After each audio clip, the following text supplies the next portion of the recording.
This is Jersey Talk, a podcast for the fans, by the fans. We wear jerseys and try to talk NFL, NBA, mostly. My name is Austin. I'll be replacing Kyle. With me are some homies named Jacob and Basant. How are we doing?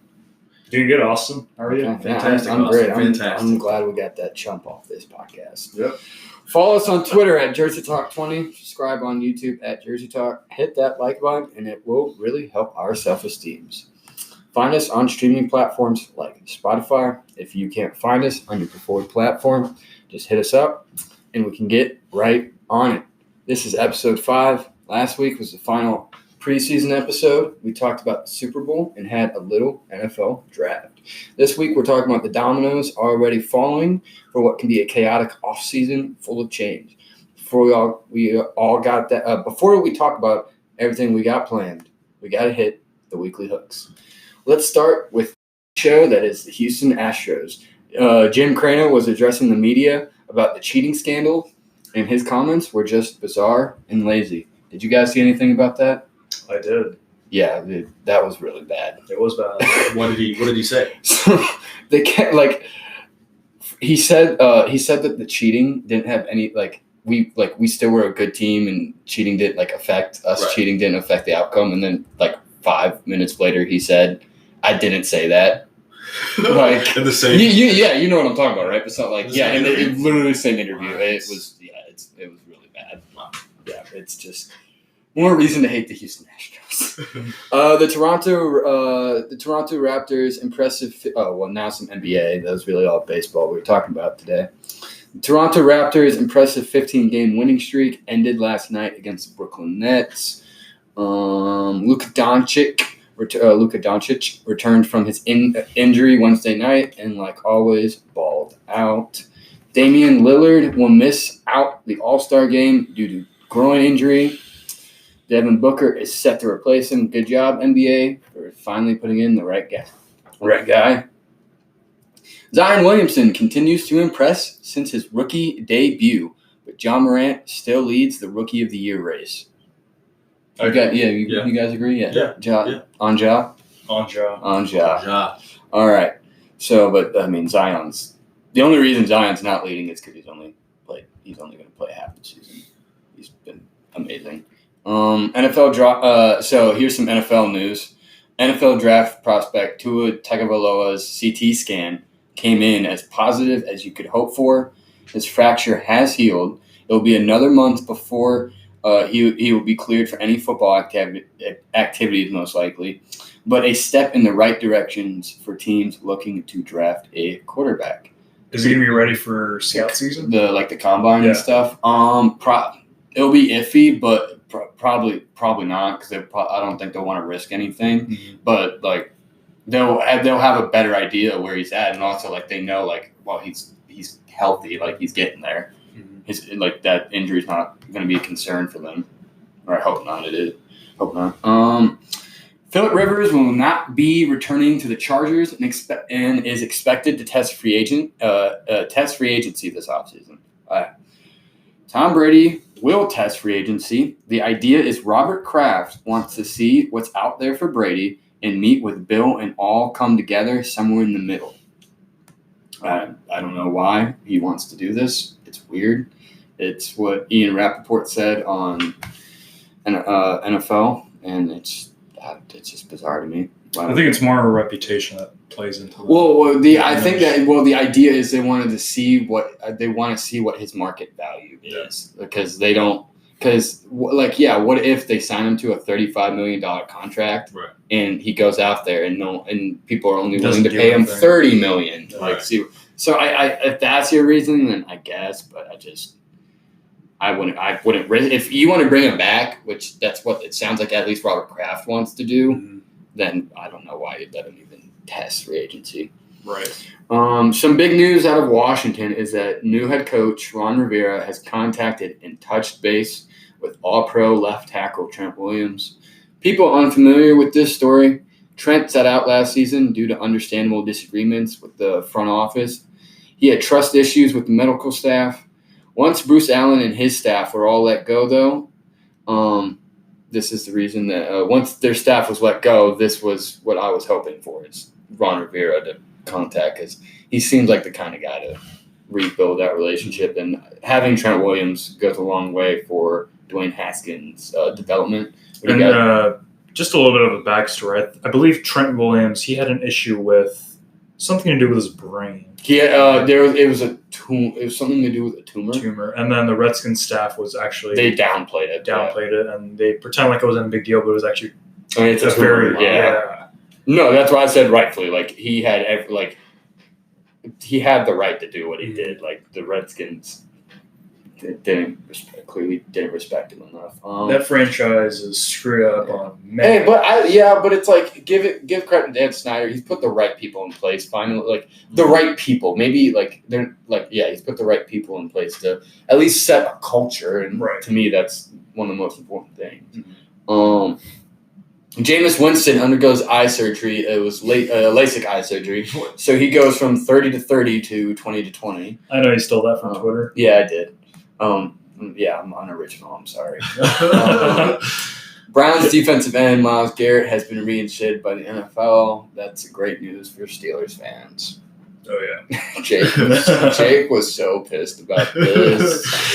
That was the first thing. I mean, I would be too. It's 6 games. Myles Garrett's going to come after. What do you think? Yeah, what do you think about it though? Like, I mean, I was a little disappointed with the whole ordeal that went down, but it was bad. It was a bit over dramatic what he did. I felt like maybe a 4-game suspension would have been fair to start off the season, but that's what at least I was hoping not hoping, but I was at least thinking 2 to 4 games. Mm-hmm. But 2 would have been a little less. I was thinking more. And I'm not. Do you think he deserves to be suspended though? Absolutely. If somebody called him though, you know what I'm saying? Okay, there was no definitive. There's also no definitive evidence that he was called. That was just him, and so I'm not going to base anything. I'm just going to base off the facts. The guy wasn't mic'd up, so you can't just automatically assume they were name calling. Also, that can be easy. Yeah, you could just say that too. So that's still that's a terrible even if he did say that's still not excused almost. Because if he get him clear, the dude could have had serious brain damage for the rest of his life. Bengals are rumored to be finding quarterback Andy Dalton a new team. They're going to be working with him, and the idea that I'm getting is they're going to try to trade him, and if they can't, they'll probably just cut him. So it'll probably be the second option. No, I bet Andy Dalton will. I mean. He might he'll fetch a 5th round pick or something. I bet. He's not going to start for another team though. You don't think?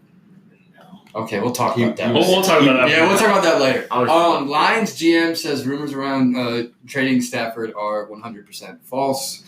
That's a bummer to one of my conspiracy theories because I thought he might have got traded to Tampa Bay. That's kind of what I was hoping for, but I guess GM says that's not happening. So, and then Stafford. Yeah, so they're keeping Stafford. That's the weekly hooks for this week.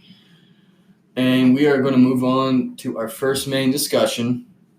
And I got this crazy thing. I expect this NFL season to be bonkers due to the amount of interesting and enticing quarterbacks available or possibly available. We have already there we go. We already have seen the dominoes begin to fall with Brady and Rivers already confirmed to be testing free agency. And Taysom Hill's interesting comments on being a franchise quarterback. What does that mean for Teddy and maybe Breeze? The breadcrumbs are there if you look. Sometimes too many options can be a bad thing or good, depending on your point of view, I guess. I can't remember the last time there was this many options at quarterback and so many interesting teams that could be in the hunt. What are going to the Bucs do? Rivers, maybe? What are the Chargers going to do? Go with Teddy? Maybe go after a quarterback like Herbert? Before I go any further, here's a list of quarterbacks that will be on the move. Free agents, Tom Brady, Drew Brees, Dak Prescott, Phillip Rivers, Teddy Bridgewater, Ryan Tannehill, Taysom Hill. He's a restricted free agent, though. Jameis Winston, Marcus Mariota, and then the potentially available quarterbacks. So the quarterbacks that can be on the trade market, Cam Newton, Matthew Stafford, Andy Dalton, Derek Carr, Alex Smith, and Nick Foles. Take out Matthew Stafford. I forgot to delete that. And then first-round quarterbacks, Joe Burrow, Tua Tagovailoa, Justin Herbert, and I put down Jordan Love because there's always that fourth guy or third guy that sneaks in. I feel like it's going to be Jordan Love this year. He's from Utah State. Right? Yeah, he's the guy that like kind of has the. And I don't want to compare him to Patrick Mahomes, but it's like it is that play style in which people are gonna be like, maybe we should take a risk on this guy because what Mahomes just did. But I don't know. I think it could be Paxton Lynch all over. Yeah. If you guys think I left anyone out, leave a comment on who. I would love to see who you guys who I missed if I did. Where do you guys? I want to start with, because the thing with me is I think all these potential quarterbacks, because we all know quarterbacks demand a lot of money, is I don't think there's going to be enough money for all these guys to get. Like, someone's going to miss out, like, on a contract. Because it sounds like Winston wants a $25 million contract, something north of that. And if he doesn't, I don't think he should get one. But, I mean, if you want to just look at his numbers, maybe. But that's just his stats. But, and then, like, Bridgewater's going to want a $20-25 million contract probably. But, like, Brady's going to get probably $25 million, something north of that. Dak's going to get $30 million wherever he goes. Breeze is going to get $30 million wherever he goes. Like, there's a lot of money. There's so many options. I mean, like, Phillip Rivers, I don't know. It all depends. I think, like, the money, like, I think this can have a huge impact on guys' money, because if there's 3 guys who can get more than $30 million, and then I don't see the rest of the guys getting anything close to that. But so I just want to ask you, what do you guys think? I think it's going to be a pretty big debacle, especially if you look at the Dallas Cowboys, for example, because not only do they have Dak Prescott left to sign, they have Amari Cooper left to sign too. So Jerry Jones, being Jerry Jones, he's obviously going to try to negotiate. Me personally, I would go with Amari Cooper over Dak Prescott, and maybe shop the franchise tag with him, which I doubt that he would even take. But realistically speaking, would you even see Dak Prescott leaving the Cowboys at this point? It would be really hard, but, like, to your franchise tag point, if they're going to trade him, yeah, they can still give him the franchise tag, because then it's like they don't have to worry about him leaving. So if they're going to do the trade route, then that would still be a viable option. And that is because I'm with you. Like, if with all these available quarterbacks, it's like, if I don't have inside knowledge, but it's like if the Cowboys have a chance to go get Tom Brady, like, why not? We've seen we saw last year what guys Tunzel went for a first and a second round pick. Yeah. What the hell do you think Dak Prescott can go for? That's what so, like, if they can get a quality player and pick back for Dak Prescott, sign Brady and keep Amari Cooper, it's like but then you have that same debacle then with the money. Would you, though? Because with Brady, the reports are saying that his main priority might not even be money, it's weapons. Yeah. So it's like, if the Cowboys go to Brady and be like, hey, we'll give you 25 because the problem is he's always negotiated his contracts too. Like, he's never asked for the most money. Yeah. Like, the thing with Dak is it's the rumored price with him. It's between 33, 37 million. So it's like if the Cowboys can just get the 30 and anything less than that, I think, like, they'd be willing to do it because it's Tom Brady. And the telling thing with all this is, like, Jerry Jones has never hesitated to pay his guys.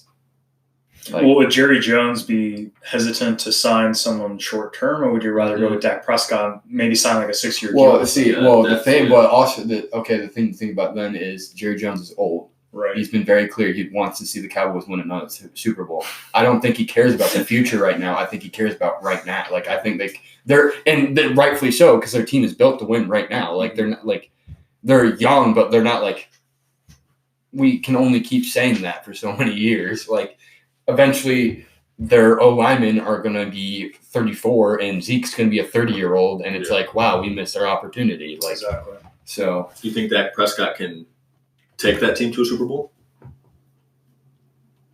I don't know Basant's answer. That's a little bit of a challenging question. I feel like, oh man, you're choosing the difference is he can be the starting quarterback of that team and win a Super Bowl, or he carries that team to a Super Bowl. I think there's a very, very big difference. Yeah, I don't think he can carry them. He can bring them to the playoffs, which he's done. I mean, yeah, let's be fair.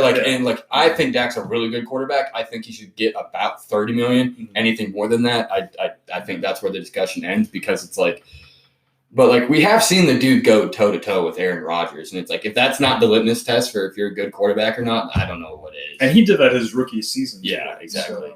So, which was pretty impressive. I couldn't really vouch for that. Yeah. But them getting rid of Jason Garrett was probably their biggest step towards a transition. Mm-hmm. Hopefully with Mike McCarthy, they could potentially work something out. And even if he's comfortable with having Dak Prescott, we don't know what Mike McCarthy's what he prefers out of all these quarterbacks. Yeah. So, I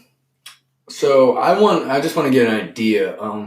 We're gonna do a segment where we're gonna apply these quarterbacks to certain teams we want, but before we do that, But before we do that, we're gonna take a quick ad break. Here's a word from our sponsor. And we are back. Thank you, Anchor, for being an incredible sponsor and giving us a chance on your lovely platform. So yeah, that was a little rough.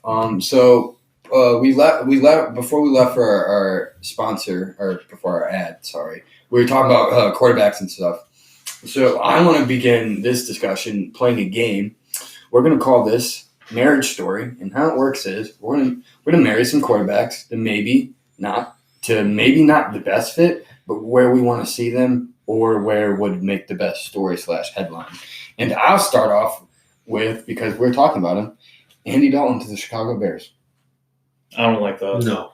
I know, because my thing is I don't think they're going to bring it, because there's the Cam Newton rumors. Okay. Right, and there's no actual rumors, but it's just people Cam Newton might be on the market because of his they have new ownership and new front office and stuff. So yeah, but I just with Ryan Pace, I think Ryan Pace is committed to Mitch, but I think he is going to bring someone in to spark competition and maybe just see let's bring in someone that if he's not up to par, we know is sufficient enough, because we have seen Andy Dalton on a good team and what he can do. And listen, this isn't my favorite option, but this is what I would maybe want, and also being realistic, because I want Mitch to be as good as he can for as much as I dog on him, but it's just I'm being realistic. He's not that good right now, but I just don't want to throw in the towel and trade for Cam Newton at the same time. Right. If I were the Bears, I would probably play a safe route and probably go with someone like Marcus Mariota. You don't think Andy Dalton would be the safe route? See, Andy Dalton, yes, better than Marcus. He is. We don't know, because I haven't seen the Titans fully utilize him to his full potential. I've seen him play at Oregon. I've seen his highlights. The dude can ball. Right. But he comes from more of that West Coast-esque, space, I guess I would say, right? So who do the Bears have to work with that are around Mitch Trubisky currently? What do you wide receivers and running backs? So you got Allen Robinson and Anthony Miller. You're going into next season are probably going to be your two starting receivers, and then your running backs are Tariq Cohen and David Montgomery, and then it's a fast team. Yeah, you got speed, and then you don't really have any tight ends. And how's the O-line looking? It was rough last year, but you still got Charles Leno, he's a good left tackle. You still got Cody Whitehair, who's a good center, especially when they moved him back to center. He started playing pretty good.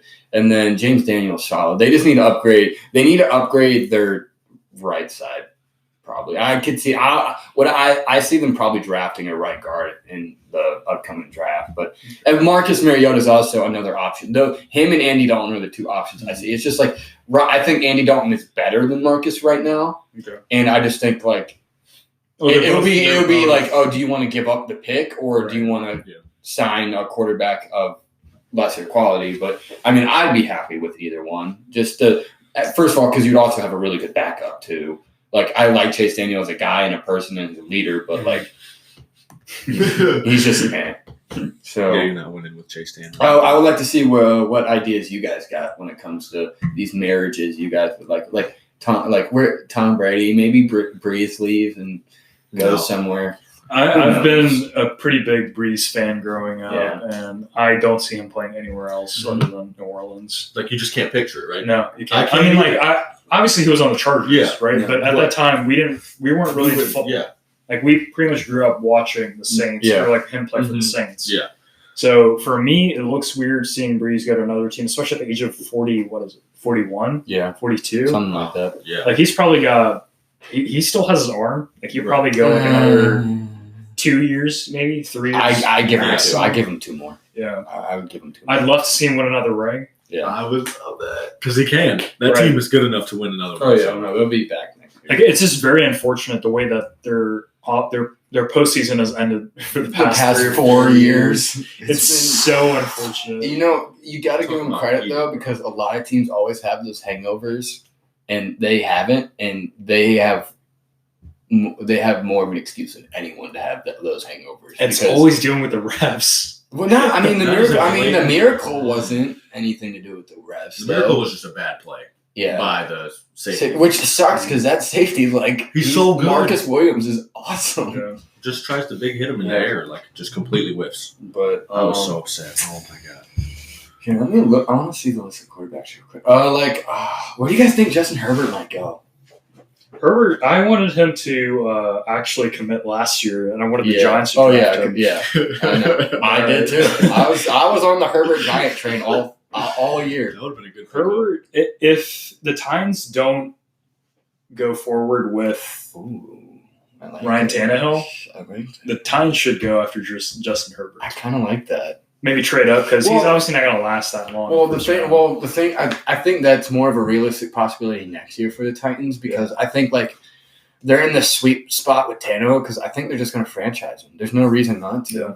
The problem is going to be with Derrick Henry because he's asking for Ezekiel Elliott money, and, like, I get why he's asking for that money after the season he just had, but, like, are the Titans going to want to pay for that? Especially because John Robinson comes from the Patriot way. They don't pay guys money like that, especially if it was a running back. So who knows? But that offense is built around Henry. So, like, if you want, like, you kind of have to, like, you've almost forced yourself to keep him. But we're going to talk about rookies later a little bit. But if they do go the route with letting go of Derrick Henry, I would like to see them draft J.K. Dobbins. That would be interesting. I think that'd be a really good pick. Yeah. Yeah. And I think that's an option they're probably thinking about. And Derek Carr, another quarterback I want to bring up that's going to be available is not Derek Carr. I don't know how I feel about Derek Cam Newton because of the owner's comments recently about you saw those comments, right? Where he was, so I'm taking that as no. So his comments were he was being asked if they're going to trade Cam Newton. It's just like a regular media session, and. Excuse me. And they were like, all right, and he was like, we'll talk when he's healthy. Mm-hmm. Like, I'm not a doctor. We'll talk when he's healthy. So that's not exactly words of encouragement, depending on how you look at it. Mm-hmm. So I would just like to know, what teams would you like to see Cam Newton on, possibly? The Bears. I think he'd look really good on the Bears for some reason. I just like the way – I just think I'd like the way – I don't want to keep talking about the Bears, but, yeah, I would be down for Cam Newton on the Bears. If Cam Newton does go to the Bears, NFC North is going to explode. Yeah. Like, it will literally explode. But just blow up. You don't see him go to any AFC teams? Chargers. I think the Chargers would be the one. I didn't even think about that. I think the Chargers would be the one, yeah. Mm-hmm. Because, and from the Chargers standpoint, they went from, like, their franchise. They're probably one of the weakest franchises in NFL history ever, right? They probably get – okay, not ever. Yeah. They're close, though. They're pretty close. Oh, they've had their moments, like in the '80s with Dan Fouts. They were. I hate saying this because they're Chargers, but they were like an extremely electric offense, and it's like they've always been a really exciting team. They've just never been able to get over the hump. They just need a big marketing move to just get fans to come. That's also true. Yeah, so that's why I think they're either going to go with a quarterback, like a rookie quarterback, like they'll go get. And I think if they do, they have to get Tua. I don't think Herbert's enough to make a big pop. But like I think Cam Newton's a super realistic possibility. That being said, I like the fit in Chicago more. I just think that would be more realistic because in Chicago he would have a better O-line and what they do offensively would fit better with his skill set. I just think the Chargers would have more to offer because the Bears don't have a first-round pick, and I think at least one. They do have 2 second-round picks, so they might be able to work something there. Now, this may be a little bit of a hot take. Yeah. This will get you excited for sure. Yeah. If Cam Newton were to go to the Bears, I feel like he could have a similar season, if healthy. Yeah, to his MVP. To his MVP season. I wouldn't rule it out, yeah. Well, it's just before Cam had all these injury problems, it's like, first of all, he was an Iron Man. He only missed 3 career games before these injuries started piling up. And, like, I forgot, he was playing some that's what I was going to say. He was playing his best football since his MVP season before he got hurt. So it's just like, it's a matter, it's like if these injuries have impacted him, and they're little ankle injuries, so hopefully not. And I mean the dude's mobile, he's big too, which doesn't help. That's that's right. Yeah. I'm also really curious to see where Jameis Winston goes. Because like I've been telling Jacob this all week. I have no idea, because I think Rivers is going to the Bucs. I think I think Rivers is going to the Bucs. And then with Arian's comments at the end of the season about Winston, like we could have, I don't see Winston coming back, and I can't think of a team he goes to. I just can't picture anything. Either. Like, I don't know. So were you joking earlier when you said he got surgery? No, he got LASIK eye surgery. Yeah. Oh, he did? Yeah. So maybe he'll actually turn to the right team. Yeah, the right team, yeah. Instead of just chuck it up. There were so many like memes and stuff on Twitter. It was pretty funny. I saw a bunch of EDP memes of him. Like, EDP, right? I'm not gonna say his actual name. The crazy Philly fan. Oh yeah. So there were like a bunch of reactions of him and Jameis Winston. That's funny. So now we're gonna get to what everyone has been waiting for. Some good old film review of Michael Thomas. I have some notes. I watched 8 games. I wasn't able to watch his entire season, but it was 8 games. I can tell you something right now. The dude's really good at football. The first thing I noticed when I started watching him was actually, what was the first thing I noticed when I was watching him? I had it somewhere. That's right. His size and his size compared to other DBs stands out really well, and his his footwork at the line of scrimmage. Like you really never know like what direction this guy can be going in. And the third point I want to make before I'll turn it over to you guys is the curl route. I think it's his favorite route. Yeah. Holy cow. It was like every other play was a 10-yard curl. And guess, like, this guy is doing curl routes or he's doing posts, like, up the middle. And it's like, if you're running zone on this guy, that's the thing defensively I noticed. It's like, if you play zone against him, he's getting it. Like, your only option against Michael Thomas, just due to the way he plays, and we'll get into it, is you have to play man. It's just he's so big. If you put a smaller guy on man, Breeze can easily just throw it up to him, and he's coming down with it. And Jacob's gonna love hearing all of that. So I'll turn it over to you guys, and if you guys have any questions when it comes to Michael Thomas and just anything you're wondering, Jacob, I'll start with you because you're the Saints fan, and you're the one that picked. We were talking earlier this week, and you said that he always comes down. Yeah. With 2 feet in, yeah.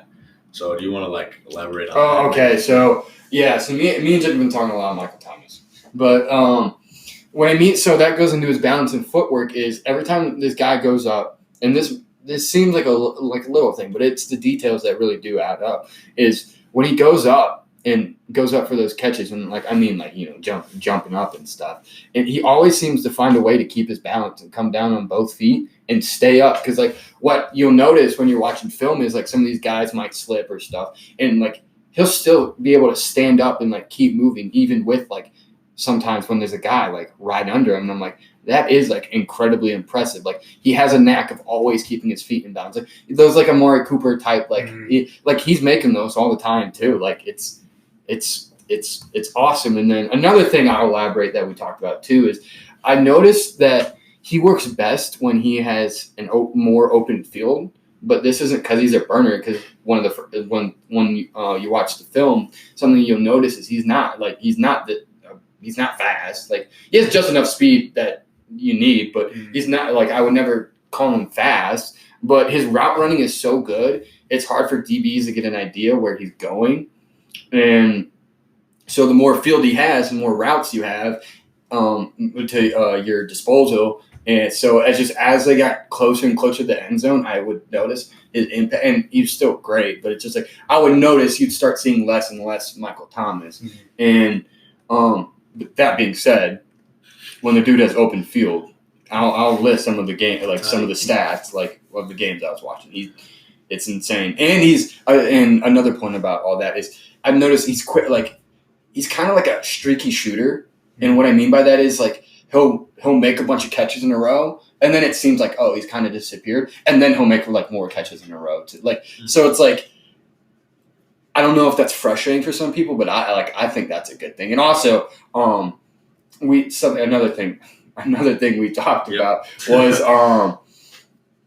he makes big plays, but what you notice when you're watching him is, like I said earlier, a lot of his plays are curl routes, and he's going in the middle of the field. The dude is getting first downs constantly. He may not. He's had 9 touchdowns the past 3 years in a row, something close to that. So each year. Yeah, each year. That's really so. That is impressive, but he's not like this touchdown machine by any means. That being said, though, he's a first down machine, and like that, coaches I would imagine like be ecstatic about that. The dude seems like he's getting a first down every catch, and the ability to just constantly have that one guy that can just move the chains. Like for the Chiefs, that's Travis Kelce. We're like just having that go-to guy that's like he'll be able to get a first down or close to it, especially since they have Alvin Kamara. It's like if they can just get close, they'll be able to run it. So there's a reason this guy's really good at football. And I just want to add on to this. I really love the way that Sean Payton utilizes him. Yes. Yeah. It's very similar to the way that Mike Tomlin used Antonio Brown, for example. You know, I wouldn't say they're as versatile as one another. Yeah. Michael Thomas, like, obviously has the height advantage. He has, like... I was going to ask, how big are his hands? Does anyone know? I don't have his hand measurement. Definitely not the biggest in the league. I'm pretty sure Odell Beckham has the biggest hands. That's true. He's probably a close second. Yeah. That's and then another thing I noticed, I'm just looking over my notes right now, was two things. The Texans are garbage, and someone's gonna get pissed off. Well, no, the first game, and when I say Texans garbage, their DBs were just trash that first game. But the first play I noticed in the Texans game with Thomas was the first play he was out. It was an immediate interception. That was something I noticed when Thomas was out. Their offense, like, kind of. I mean, obviously, if you take one of your best players out, it's going to struggle. But like, it was obvious to me. Okay, besides Michael Thomas, who else do they really have to throw to? You have it's Ted Ginn Jr. Who's old? Yeah, well, I mean, but watch it. He's still Ted Ginn. He's going to be a deep. They run through Michael Thomas with the. It's not bad, but or check down to. It is Michael Thomas or bust, and then. High IQ play. This is what I wanted to point out, but I saw the Texans thing. I noticed it was a fade route. I got you. And then I noticed a fade route. He started he was double covered, and the other guy next to him was, I think it was a slant he was running, something like that. And Thomas immediately started pointing towards him, like to have that like awareness and IQ to like recognize that and breeze through it to him. And it was a touchdown. Nice. Like. So it's like just to have the awareness to do something like that is really impressive to me. And before we get going, you guys want to say anything about Michael Thomas or ask anything? There's a reason why they call him Can't Guard Mike. Yeah, obviously. You can't guard him. He probably has one of the best toe tapping abilities on the sideline, other than maybe arguably Devontae Adams or Odell Beckham. Yeah. But, okay. Before we get going, I just want to point out some of his stats. Week 5 was the most impressive game I watched that he had. 11 catches, 182 yards, and 2 titties. It was awesome. Who did they play? Week 5, Tampa. Oh, Yeah, that's Tampa right. Bay. Oh, well, yeah. Yeah. Oh, dude, no, you looked. 49ers, he had 134 yards and a touchdown, though. And we know how we know the Was that guarded by Richard Sherman that game? He wasn't shadowed by Richard Sherman, but he was guarded by him. Yeah. It was pretty. It went back and forth between the two, from what I watched. So that's it for episode 5. Hope you guys enjoyed. Follow us on Twitter at JerseyTalk20. Subscribe on YouTube at Jersey Talk. Give us that like. Peace out, homies. See ya. See ya.